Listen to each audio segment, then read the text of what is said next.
কিন্তু আমরা এখন যে কথাগুলো বলছি সেগুলো হয়তো কোনোভাবে আওয়ামী লীগের পক্ষে চলে যাচ্ছে, এই সরকারের বিরুদ্ধে কথা বলতে গিয়ে আওয়ামী লীগের পক্ষে চলে যাচ্ছে, কিন্তু বাস্তবতা তো এটি, সত্য আপনাকে বলতে হবে। যাক, সেই বুদ্ধিজীবী নতুন প্রশ্ন করি। প্রশ্নটা হচ্ছে এই প্রশ্ন নির্বাচন তো আপনি বারবার আমার এখানেই বলেছেন নির্বাচন হবে কি হবে না আমি আমি নির্বাচন আগের রাতেও কনফিউজ থাকবো। আমি নির্বাচন আগের রাত্রেও, কালকে যদি 12 তারিখ হয়, আজকে 11 তারিখ রাত, আমি 11 তারিখ রাতেও কনফিউজ থাকবো। কেন তৈরি হচ্ছে সংখ্যা? নানান ধরনের খেলা চলছে, নানা ধরনের খেলা চলছে, এবং এই খেলাগুলো সম্বন্ধে আপনিও জানেন। এখানে পরাশক্তি খেলাগুলো আছে, এখানে ডক্টর ইউনূস হিমসেলফ তার নিজের একটা খেলা আছে, সরকারের একটা খেলা আছে, জামাতের খেলা আছে, বিএনপি, আমাদের সিনিয়র সাংবাদিক আজিজ ভাই উনি একটা শব্দ বলেন, আমি এখানে উচ্চারণ করতে চাচ্ছি না, মানে খারাপ শব্দ না, ইনফরমাল শব্দ, মানে আমি একটু সংশোধন করেই বলি, ফাটা বাসে চিপায় পড়ছে উনি এই কথা বলেন, আমি তার সঙ্গে বিএনপি পুরোপুরি একমত। আমি 15 মাস আগে, এই সরকারের বয়স তো 18 মাস হয়ে গেল, আমি 15 মাস আগে থেকে বলছি বিএনপির উচিত কেয়ারটেকার গভর্নমেন্টের অধীনে নির্বাচন চাওয়া, ডক্টর ইউনূসের অধীনে কোনো নির্বাচন নয়। আচ্ছা, আপনি বলেন তো, আপনি অ্যাঙ্কর, আপনার মতামত দেওয়ার সুযোগ নেই, তারপর আমার আগ্রহ থেকে আমি বলছি ডক্টর ইউনূস নিরপেক্ষ, এই সরকার নিরপেক্ষ? যদি নিরপেক্ষ না হয়ে থাকে তাহলে সেই সরকার অধীনে নির্বাচন হয় কিভাবে? আমার কাছে সময় খুবই কম, আমি একটা ছোট্ট একটা প্রশ্ন করে দিই।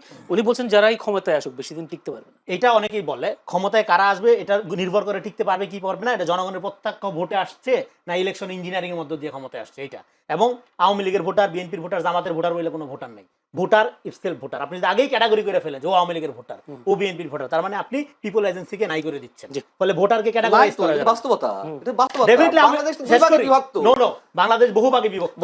মেজরলি মেজর আমরা শেষ করি। ধরেন আপনি, এটা ডেমোক্রেটিক বিউটি কি জানেন? ডেমোক্রেটিক বিউটি হলো আপনি আওয়ামী লীগ করলেও, আপনি বিএনপি করলেও, জামাত করলেও, ভোটের আগ পর্যন্ত আমি আপনাকে আওয়ামী লীগ ভোটার, বিএনপির ভোটার, জামাত ভোটার আগে আইডেন্টিফাই করব না। করলে কি হবে? করলে আপনাকে ম্যানুভারিং করা সহজ হবে। জনগণ বলবো, সবসময় জনগণ বলবো। কিন্তু আমরা রাজনৈতিক দলগুলো তো দেখি না, সবাই তো আমাদের ট্যাগ লাগানো হয়। এটা করলে আপনি যখন বিভক্ত করবেন ভোটারকে বিফোর ইলেকশন, আপনি যখন বিভক্ত করবেন তখন আসলে আপনি ডেমোক্রেসি মিন করেন, আপনি আপনার দল ভারী করতে, মানে আপনারই বক্তব্য লালন করে কিনা রাজনৈতিক দলগুলো আমি জানবো না। ধন্যবাদ জনাব মঞ্জুর আলম পান্না। যদি ভাই বলি, উনি একটা অভিযোগ করে শাহবাগের বুদ্ধিজীবীরা বারবার এই ধরনের কিছু কিছু জিনিস উত্তোলন করে যেগুলোর কারণে ডিভাইডেশনের বিষয়টা আসে। আপনি যদি শাহবাগ শব্দটা আসবে কেন? শাহবাগে বুদ্ধিজীবী বলতে আমি কিছু বুঝিনি। শাহবাগে বুদ্ধিজীবী, এখন শাপলা চত্বরের বুদ্ধিজীবী, শাহবাগে বুদ্ধিজীবী, তাহলে বুদ্ধিজীবী আসলে কারা? ক্লাসিফিকেশনটা এইভাবে হচ্ছে কেন? এখন উনি কিন্তু শাপলাপন্থী, রনি ভাই শাপলাপন্থী বুদ্ধিজীবী বলেছেন, শাহবাগী বুদ্ধিজীবী বলেছেন, মানে একটা জামাতপন্থী, একটা আওয়ামীপন্থী, তাহলে বিএনপিপন্থী বুদ্ধিজীবীকে আমি বাদ দেবো কেন? বিএনপির মধ্যে কোনো বুদ্ধিজীবী নাই, বিএনপির বুদ্ধিজীবী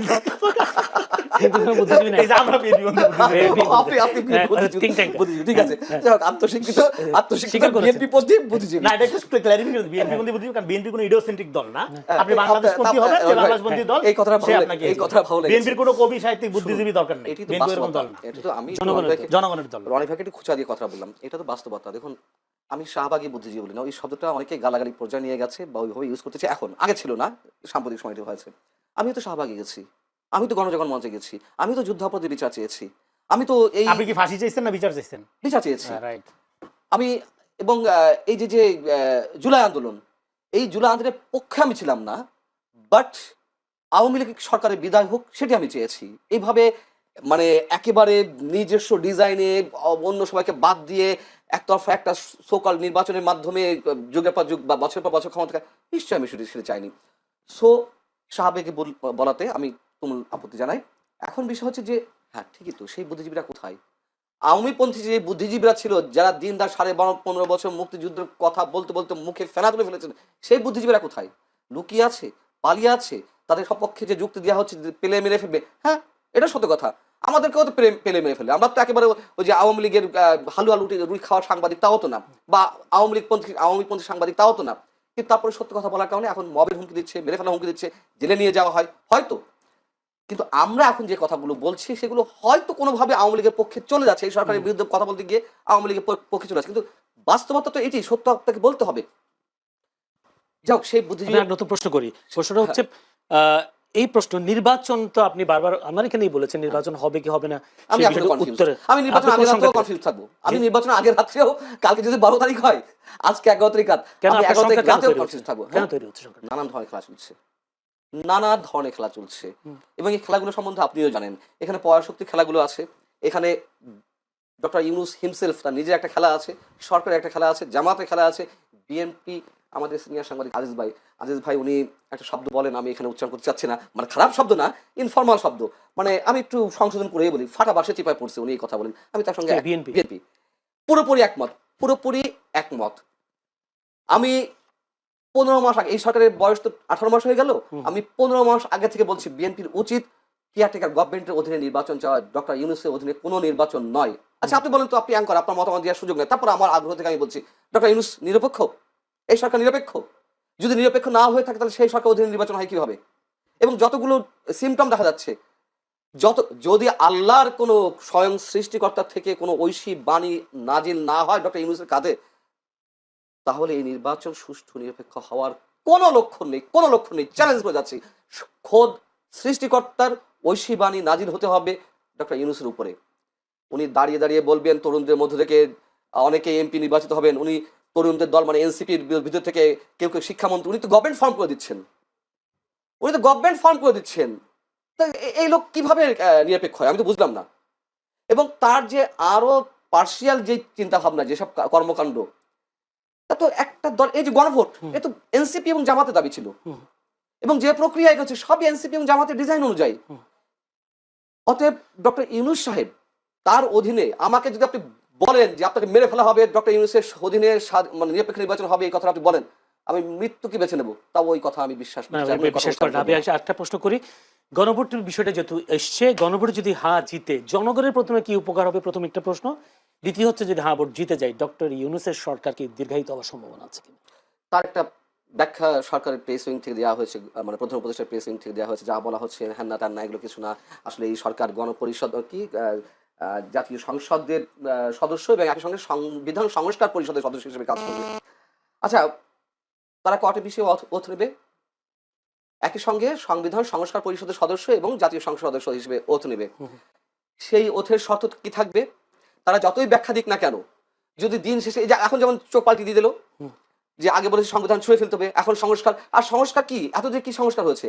আমরা যে বিশ্বাস করবো যে হায়ের মাধ্যমে সংস্কার হবে, ডক্টর ইউনূস কি সংস্কারের একটা এক্সাম্পল তৈরি করেছেন 18 মাসে?